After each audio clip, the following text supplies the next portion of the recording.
In this episode of New York Next, we speak with Gary Vaynerchuk, who is CEO of VaynerMedia, a content creator and investor. He tells us how AI is an opportunity rather than something to fear. The answer is to weaponize the opportunity instead of crying about it. How he chooses where to compete. I just think that if you're good enough, there's always an opportunity for you to come in. And how creators are becoming the teachers for this generation. A self-described serial entrepreneur, Gary Vaynerchuk is a CEO, best-selling author, digital marketing heavyweight, vintner, media personality, and magnate, has a speaker line, and recently opened Flyfish Club, a private dining club in Lower Manhattan where I sit down with him today. Someone sent me a new Google AI program where you can upload an article and it turns it into however long podcast you want it to become. Yes. That just struck me, though, as the most recent example of how AI could essentially replace so many creators. What is your take on that? This is the thing with AI. It's kind of like the tractor. When the tractor came out, there was a lot of conversation in society many, many years ago that this was bad because 83% of people in the world worked on farms. What people didn't understand was the tractor was going to allow people to do bigger and better things. This hysteria at worst, or curiosity at best, of what is this gonna mean? Is this bad? Are people gonna be replaced? The answer is yes-ish. Don't forget, somebody that feels like they're about to get replaced by AI to make creative works in Photoshop.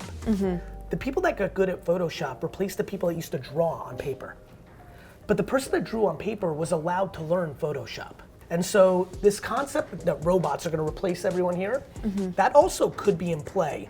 But the current state of what AI tools are being built and what they're gonna do is they're gonna rejigger the field much more than they're just gonna outright replace everyone. Everyone's gonna be looking at each other and we have a major problem. Stuff's always changing. Creative destruction, yeah. It's what humans do. It's how the game is played. And so the real question is, are you gonna grab a surfboard and ride this wave? Or are you gonna put your head in the sand and let the wave kill you? And so I think it's pretty amazing because I think people are much more capable than they sometimes think of themselves. And I hope people see the AI thing as an opportunity versus the end.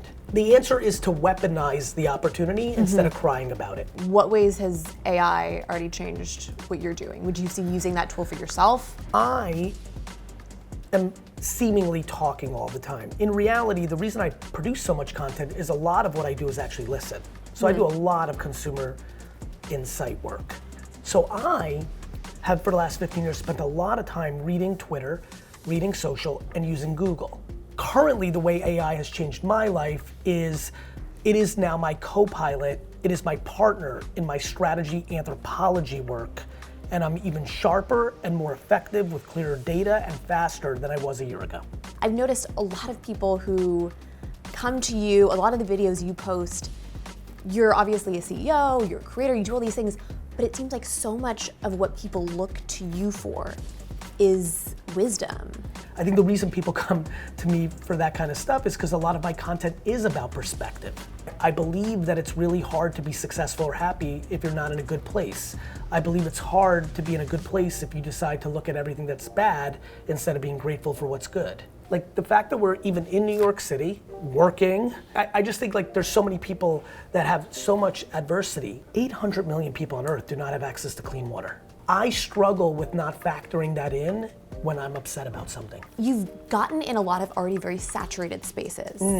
Even with the club space, we're in Flyfish right now. How do you think about competing? How do you decide which space to compete in? And how do you get a toehold in such a saturated space? I just think that if you're good enough, there's always an opportunity for you to come in. Literally nothing scares me. Walmart doesn't scare me.